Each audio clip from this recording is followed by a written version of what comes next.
पवन जी की मैं बात करना चाहूँगी। आपने पवन जी को सीधा बोल दिया कि आप ट्रस्टी के बेटे हो। आपको लगता है वहाँ उनको लेकर मेकर्स थोड़ा बायस्ड है, क्योंकि उनको हर चीज़, जब हमने रेड रूम में देखा था इनिशियली, जिसको बेसमेंट में भेजना था, किसको पेंट हाउस में रखना था, तब आपका डिस्कशन कुछ और चल रहा था, लेकिन बाद में आके पवन सिंह पर गाड़ी रुकी सबकी और पवन सिंह को सबने पेंट हाउस में रखने का अपॉर्चुनिटी दिया।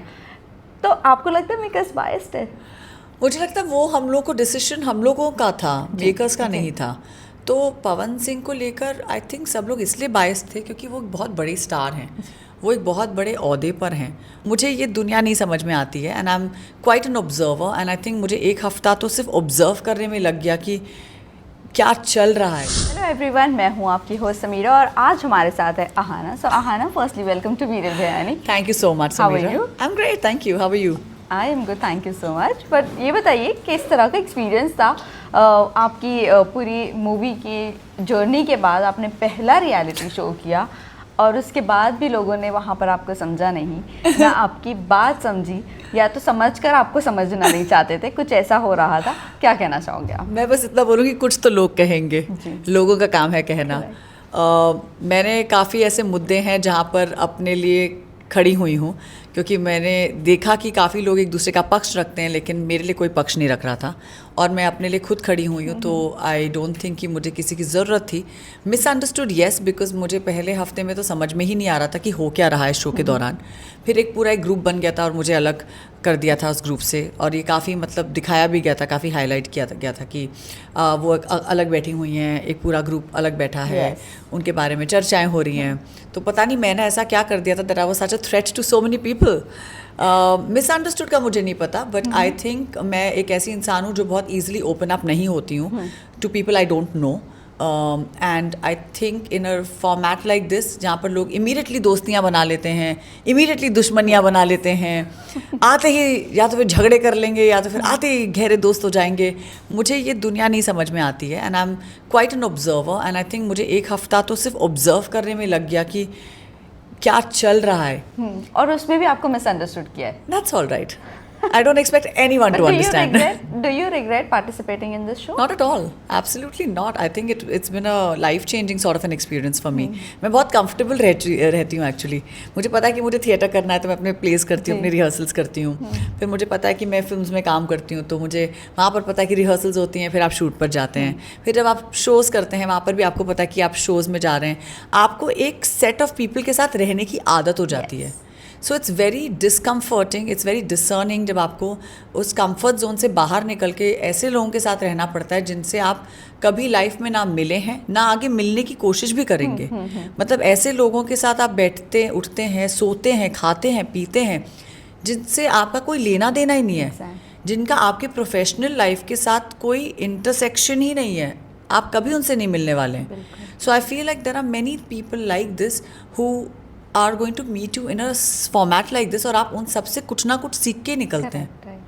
एलिमिनेशन एक्सपेक्ट किया था कि इस हफ्ते तो होना ही है, बट डबल एलिमिनेशन हुआ। वो मुझे लग ही रहा था, क्योंकि वो हम लोग ने बात भी की थी। मैंने कहा था कि शायद लास्ट वीक एलिमिनेशन नहीं हुआ है, तो संगीता जी की वजह से, and thank you Sangeeta ji, but उनकी वजह से मुझे एक हफ्ता और मिला बेसमेंट में सबके साथ समय बिताने का। पर मुझे पता था कि शायद डबल एलिमिनेशन होगा, क्योंकि मुझे लग ही रहा था कि वो अनाया को इस हफ्ते अनाया निकलेगी और शायद मैं भी निकल जाऊंगी। आपने जब एंट्री ली थी, आपने गोल्डन बैग लेके पेंट हाउस में एंट्री ली थी, वो आपके लिए शायद से बहुत इजी था क्योंकि कुबरा थी सामने। बट बाद में पेंट हाउस में जैसी आप बेसमेंट में आप जैसी गई थी, उस वक्त शायद से आपकी और कुबरा की जम नहीं रही थी और कुबरा आपको नहीं समझ रही थी, कुछ ऐसे मिसअंडरस्टूड हुआ था। उस बॉन्ड के बारे में क्या कहना है आपका? नहीं, मुझे लगता है कि कुबरा किसी बात को लेकर खफा थी और किसी बात को लेकर गुस्सा थी। अगर उन्होंने मुझसे वो मुद्दा डिस्कस कर लिया होता उसी समय, क्योंकि उन्होंने मुझसे आके बहुत चीज़ों के बारे में बात की। इनफैक्ट मैंने उनको बताया कि क्या चल रहा है ऊपर, कैसा माहौल है ऊपर, और उन्होंने अपना पक्ष आगे रखा, लेकिन कभी कोई ऐसी मुद्दे की बात मुझसे नहीं करी जो उनको शायद खटक रही थी उस समय। अगर उन्होंने वो मुद्दे की बात मुझसे कर ली होती तो हम लोगों ने शायद वो बात पीछे छोड़कर हम लोग आगे बढ़ सकते थे। लेकिन यहाँ पर मुझे ऐसा लगता था कि लोग अपने मुद्दे ऐसे लाइक छुपा छुपा के रख रहे थे और ऐसे अंदर पेंट अप कर रहे थे कि मैंने कहा भाई तुम पेंट अप से पेंट हाउस ही चले जाओ अपने मुद्दे लेकर। So I was okay about like see ये गेम शो है, ये एक रियलिटी शो है, ये लाइफ नहीं है। मुझे पता है कि कुबरा असली लाइफ में शायद ऐसी नहीं है, मुझे पता है कि शायद धनश्री ऐसी नहीं है, मुझे ऐसा लगता है शायद कीकू शारदा भी ऐसे नहीं है, मुझे लगता है शायद पता नहीं आदित्य का तो मुझे नहीं पता, पर बाकी लोग मुझे नहीं पता कि शायद वो लोग हैं कि नहीं हैं। मैं इन लोगों को नहीं जानती हूँ। मैं शो के दौरान इतने लोगों से मिली हूँ, इतने नए नए लोगों से मिली हूँ, मुझे नहीं पता ये लोग असली लाइफ में कैसे हैं, और ना मैं उनके लिए कोई ओपिनियंस फॉर्म करना चाहती हूँ बेसिस दिस शो। पर एक चीज़ मैं समझ गई हूँ कि अगर आप अपना मुद्दा, अगर आपके पास अपॉर्चुनिटी है कि आप अपना मुद्दा सामने रख लीजिए और आप उसके बारे में बात कर लीजिए और आप उस चीज़ को पीछे पछाड़ दीजिए और आप आगे बढ़ जाइए, तो उसमें करने में कौन सी हर्ज है। Correct, right.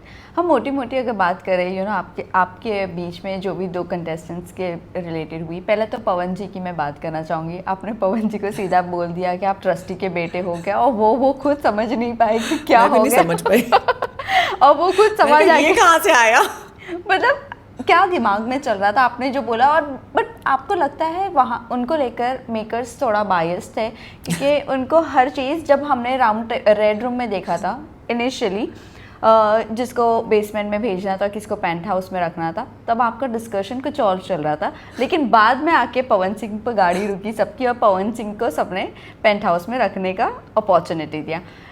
तो आपको लगता है मेकर्स बायस्ड है? मुझे लगता है वो हम लोग को डिसीजन हम लोगों का था, मेकर्स का नहीं था। तो पवन सिंह को लेकर आई थिंक सब लोग इसलिए बायस्ड थे क्योंकि वो बहुत बड़े स्टार हैं, वो एक बहुत बड़े ओहदे पर हैं, और उनके सम्मान में सब लोगों ने बोला कि नहीं नहीं ये नीचे नहीं जाएंगे, ये यहीं रहेंगे। सो एक सम्मान से भी उनको देखा जाता है, एक अलग लेंस से उनको देखा जाता है। सब लोग उनसे बहुत अच्छी तरह से बात करते थे, वो भी सबसे बहुत अच्छी तरह से बात करते थे। तो जब उन्होंने किसी का कुछ बुरा ही नहीं किया तो उनको नीचे भेजने का कोई पॉइंट नहीं था। तो आई थिंक पवन जी का और मेरा, क्योंकि हम लोगों का 1-2 हफ्ते की बहुत ज़्यादा मिसअंडरस्टैंडिंग्स थी, ऐसी बहुत चीज़ें थी जो पवन जी को मेरे बारे में नहीं पसंद थी, और मुझे समझ में नहीं आ रहा था वो किस बात को लेकर खफा है मुझसे, क्योंकि उन्होंने कभी मुझसे आके ये डिस्कशन नहीं किया। और पेंट हाउस में सबसे बड़ी समस्या ये थी कि कोई डिस्कस ही नहीं करता था कि प्रॉब्लम क्या है। अगर मान लीजिए किसी को किसी से प्रॉब्लम है तो कोई आके ये नहीं बोलेगा यार इसने तुम्हारे बारे में ये कहा है, I think like you all should go and sort this out, या कोई सॉर्ट आउट करवा दे। वहाँ पर सब लोग केरोसिन डालने का काम करते थे कि अगर आग जल रही है तो उसमें और थोड़ा केरोसिन डाल देते हैं और इस आग को और पनपने देते हैं, भड़का देते हैं इस आग को। तो वो करने में सब माहिर थे पेंट हाउस में। तो अगर मान लीजिए किसी ने ये बोला होता कि भाई ये समस्या अगर आपको है, आप एक बार उससे जाकर बात कर लीजिए, sort it out, finish this matter, let's move on. तो आई थिंक ये बात इतनी ज़्यादा बढ़ती रही। लेकिन क्योंकि अब ये मेरे जहन में भी इतनी सारी बातें चल रही थी, क्योंकि मुझे हमेशा ऐसा लगता था कि यार कोई मेरा पक्ष नहीं लेता है, तो मेरे दिमाग में अलग ही प्रॉब्लम चल रही थी। मैंने कहा जब किसी और का पक्ष लेना होता है तो सब लोग उसका पक्ष लेते हैं, तो ये बात गलत हो जाती है। फिर जब आप स्टेज पर अकेले हो जाते हैं ना और 14 लोग आपके ऊपर चढ़े होते हैं कि नहीं तुम गलत हो, तुम गलत हो, तुम गलत हो, तुमने कहा कि मैंने कहा कि भाई अगर मैंने ऐसा कुछ कहा है तो वो कैमरे पर होना चाहिए ना। ऐसा तो मैंने किसी की पर्सनल लाइफ के बारे में कुछ नहीं कहा है, अगर होता तो वो कैमरे पर होता, क्योंकि मेकर्स एक सेकंड नहीं छोड़ते हैं, वो तो सब डाल देते हैं उनको तो, क्योंकि उनको मटेरियल चाहिए।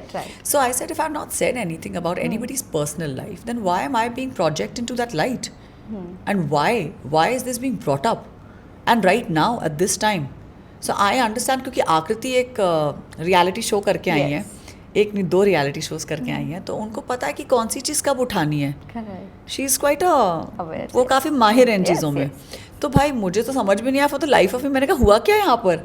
सो जब वो चीज़ें सब लोग एक इंसान का पक्ष लेना शुरू करते हैं, फिर आपको ऐसा लगता है यार हमने ऐसा क्या गलत कर दिया है, बिल्कुल, और आपके पास ऐसा क्या प्रूफ है कि आप मेरे बारे में ये चीज़ें बोल रहे हैं। So at that time I felt very bad and I felt very very cornered, and तब मेरे मुंह से ये बात निकली, क्योंकि मैंने कहा कि बस अब हो गया है, अब ये मेरा भी बांध टूट गया है, तो आपका भी बांध एक समय तक ही रहेगा। Correct, right. बट पवन जी के जाने के बाद आपको लगता है टीआरपी में डाउनफॉल आ गया? इनफैक्ट मुझे लगता है कि पवन जी ने जिस तरह से एग्जिट लिया है इस शो का, बहुत ही ग्रेसफुल था।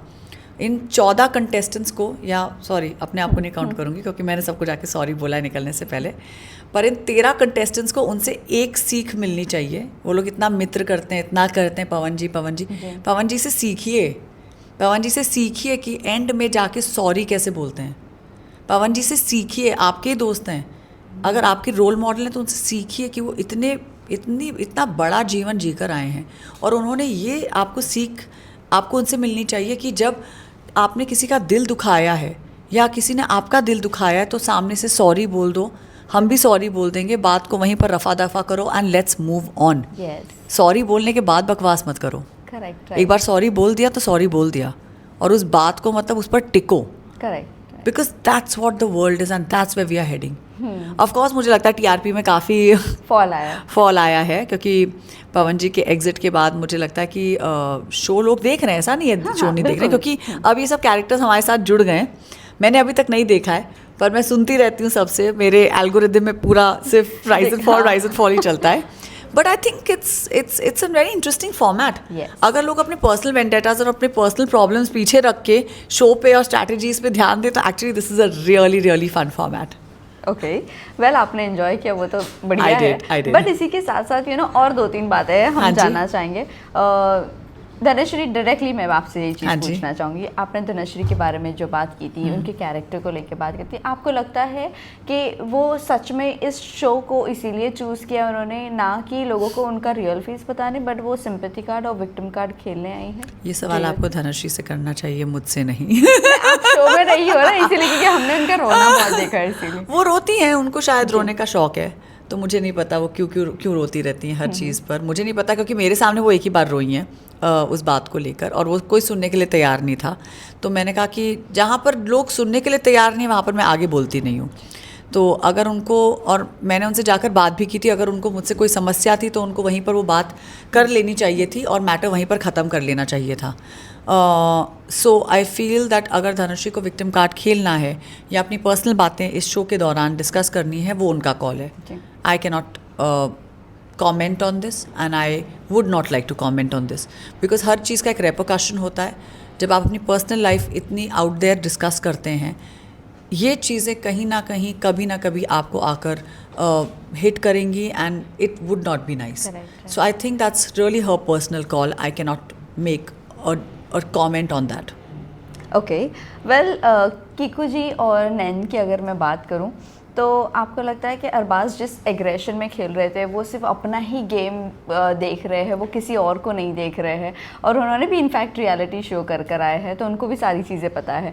बट जिस एग्रेशन में वो खेल रहे थे और उनका साथ सिर्फ धनश्री के साथ था, उन्होंने शायद से किसी और को पकड़ा होगा, पवन जी और धनश्री, ये तो नैन ने जो किया उनको नीचे भेजकर बेसमेंट में भेजकर, वो सही किया? डू यू थिंक ये पेयरिंग टूटनी चाहिए थी? या आई थिंक नयनदीप और उनका झगड़ा बहुत पहले से शुरू हो गया था। ऐसा नहीं है कि उनका झगड़ा सिर्फ कुछ दिनों पहले शुरू हुआ था। इनफैक्ट कीकू एंड कुबरा उन्होंने अरबाज को नीचे भेजा है बिकॉज उन लोगों के पर्सनल एजेंडाज थे। कुबरा ऑलरेडी ये सोच कर आई थी क्योंकि वो अरबाज को नीचे भेजेंगी, तो उन्होंने जो डिसीजन नीचे लिया था वो उन्होंने ऊपर जाकर बखूबी निभाया। दूसरी बात ये कि नयन और उनकी नहीं बन रही थी and somewhere because there was a trio already, और वो लोग नयन को बुली कर रहे थे and that was very evident. So Nayan बस अपने आप को बचाने की कोशिश कर रहे थे। So I think Nayan's decision to send Arbaaz down to save himself was the right decision. Do you think Nayan manipulative है शो पे बहुत? I think Nayan knows what he is doing. Manipulative सब हैं, बट नयन सबको बोलते हैं I love you but I don't know how much does he really love everybody. वो सिर्फ टाइम बताएगा, और वो तब होगा जब उनका खुद का एलिमिनेशन होगा, फिर we'll find out if anybody loves him. Because I love you सबको बोलना बहुत आसान है, but does everybody love you back? So at that time you have to really think, because I have seen in this show कैसे लोग पलटते हैं, बोलते हैं कि हाँ मैं तुझे नॉमिनेट नहीं करूँगा, फिर उसी को जाके नॉमिनेट करते हैं। सो ऑनेस्टली मुझे ज़्यादा इस शो में किसी पर बिलीफ नहीं है, और मुझे ऐसा लगता है कि कोई अगर किसी को दोस्त बुला रहा है तो उससे सबसे पहले बचो। तो आप पहले जो दोस्त बोल रहे हैं ना उन गिरगिटों से बचो। आखिरी के 2 सवाल जानना चाहूँगी। बाली, आरुषि और आकृति, आपकी ये तीनों से कुछ खास नहीं बनी। बाली ने तो इनफैक्ट आपके बारे में बहुत कमेंट भी किए थे, तो इन तीनों के बारे में आप क्या क्या ख्याल है? आरुष भोला इज एक्चुअली भोला। सीरियसली? बहुत प्यारा है वो लड़का, बहुत ही ज़्यादा प्यारा, क्योंकि मैंने बेसमेंट में उसके साथ बहुत समय बिताया। एंड हम लोगों ने एक दिन कोई बेसमेंट में था, मैं और आरुष थे, और इतनी गप्पे किए हम दोनों ने, और इतना फ़नी है वो, इतना फ़नी है। मैंने इनफैक्ट आरुष को बोला, मैंने कहा इसके बाद अगर तूने स्टैंड अप कॉमेडी नहीं किया ना, मैं तुझे आके मारूंगी पकड़ कर। तो आरुष एक्चुअली बहुत क्यूट है, बहुत स्वीट है वो। बाली और मेरा झगड़ा हम लोगों ने पीछे रख दिया है, हम लोगों ने काफ़ी बातें की। एंड आई थिंक बाली और मैं हमेशा न्यूटेला पर वो होते थे, वो हमेशा मुझे बोलता था न्यूटेला आया हुआ है, आप क्यों नहीं खा रहे हो? तो मैंने कहा हाँ मैं खाती हूँ। तो you know it was really fun. सुबह सुबह जब सुबह होती थी तो बाली हमेशा मैं सबके अटेंडेंस रजिस्टर्स फिल करती थी, और उसके बाद फिर मैं सबके माइक्स कलेक्ट करती थी, सारी बैटरीज चेंज कराती थी। तो जब मैं निकल रही थी बाली लाइक अब हमारे साथ ये कौन करेगा? So it was really cute, because I think by the end of the day it's about how you move on in life. अगर आप चीज़ों को लेकर वहीं पर अटक जाओगे ना, तो फिर आप लाइफ में नहीं मूव ऑन कर पाओगे। आकृति को मैंने जाते वक्त एक बार नॉमिनेट जब किया था, तो मैंने उसको बोला भी था, मैंने कहा आकृति आप बकवास और बेकार चीज़ों के लिए क्यों झगड़ती रहती हो? अगर आप मुद्दों के लिए झगड़ो तो बात समझ में भी आती है, बट आप गुस्सा मत होया करो किसी चीज़ को लेकर, लाइक बेकार की चीज़ों को लेकर। तो उसने मुझसे बोला, उसने झगड़ा नहीं किया, and she very gracefully said कि I understand where you are coming from. So I think all three of them were ready to listen to me. जब मैं आरुष को बोलती थी कि आरुष आपने ये गलत किया, इसको सॉरी बोलिए, तो वो सॉरी बोल देता था। So I think you know it's about how you put your conversation forward in front of people. And आप misunderstood इसलिए होते क्योंकि आपको मौका नहीं मिलता है अपने आप को आप उनसे इवन बात करने का। और क्योंकि बेसमेंट में हमारे पास इतने मौके थे एक दूसरे से बात करने के, हम लोग ने इतनी सारी प्रॉब्लम्स सॉल्व की हैं। So when you actually understand that actually ये लोग बुरे नहीं हैं, क्योंकि ये एक ऐसा फॉर्मेट है जहाँ पर आपको इतना पुश किया जाता है कि आप सोचने पे मजबूर हो जाते हैं कि यार ये बंदा इतना ख़राब है कि नहीं है, but these people are actually quite nice. But वही उल्टा हमने पेंट हाउस में देखा ना, जितनी लग्जरी मिली उतना उन्होंने अपने आप को लग्जरियस बना दिया कि किसी से बात ही नहीं करना है, किसी से कुछ सॉर्ट ही नहीं करना, और उतने ही हम लोग एक बार वही बात करते, मैंने कहा ये लोग असली में अपने आप को रूलर समझने लगे। थोड़ा धरती पे लाओ, थोड़ा बेसमेंट में लाओ इनको। But I think what happens is sometimes, because ये जिंदगी का सत्य भी तो यही है ना, कि जब आपके पास सब कुछ होता है तब आप बातें नहीं करते, जब आपके पास कुछ नहीं होता है तो आपके पास और कॉन्वर्सेशंस के अलावा और कुछ नहीं है। बातें आपको तब करनी ही पड़ेंगी, ऑप्शन नहीं है। सब होने के बावजूद भी कुछ नहीं है, और कुछ ना होने के बावजूद आपके पास सब कुछ है। Yes correct. वेल आखिरी मेरा सवाल ये था, अर्जुन के साथ आपका बहुत अच्छा, जब आप एलिमिनेट हो रही थी वो मतलब यस, तो क्या कहना चाहूँगी, अर्जुन के लिए रूट करना चाहती हो एज अ विनर? एब्सोल्युटली, मुझे पता है कि अर्जुन ट्रॉफी लेकर आएगा और हम सब लोग बैठ के सेलिब्रेट करेंगे, शैम्पेन खोलेंगे। तो मैं वेट कर रही हूँ एक्साइटेडली। इनफैक्ट जब मैं एलिमिनेट हुई, मुझे अर्जुन ने बोला था घर जाकर अयान को बहुत बड़ा हक देना, उनका जो बेटा है, और उनका बेटा और मेरा नेफ्यू अर्जुन, वो लोग बहुत अच्छे दोस्त हैं दोनों के दोनों।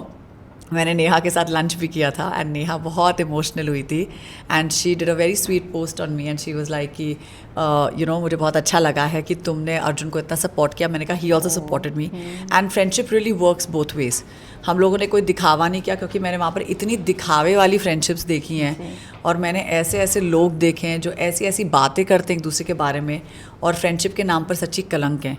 तो इस पूरे बहुत ही फेक फ्रेंडशिप के जोन में मुझे लगता है कि मुझे एक बहुत अच्छा दोस्त मिला है, जो मेरा 20 साल पुराना दोस्त है, लेकिन हमारी एक वो रीयूनियन होती है ना दोस्तों की, like it was like college reunion. And मेरे पेरेंट्स ने मुझे लिटरली बोला कि यू नो जब अर्जुन निकलेगा सबसे पहले हम अर्जुन को मिलेंगे। So I think everybody is waiting कि जब ये शो खत्म होगा हम लोग सब लोग अर्जुन से मिलकर उसके साथ एक साथ सेलिब्रेट करेंगे। चलिए लास्टली जाते जाते अब फैंस एंड व्यूअर्स को क्या कहना चाहोगे? Thank you so much for giving so much love to Rise and Fall season 1। मैं बहुत आभारी हूँ इस पूरे प्यार के लिए। मुझे पता है कि मैंने अगर कुछ गलत किया होगा तो I am really really sorry. Pawan ji के सारे फैंस को I am very very sorry. मैंने और पवन जी ने एक दूसरे को सॉरी बोल दिया है, so we want to move on to the next chapter of our lives. But thank you so much for making this the number 1 show. I have had a great experience. ये मेरा एक life changing experience रहा है, and I hope इसके बाद मैं जो भी करूँ उसके लिए मुझे ढेर सारा प्यार मिले। Thank you so much. मंडळी आभारी आहे.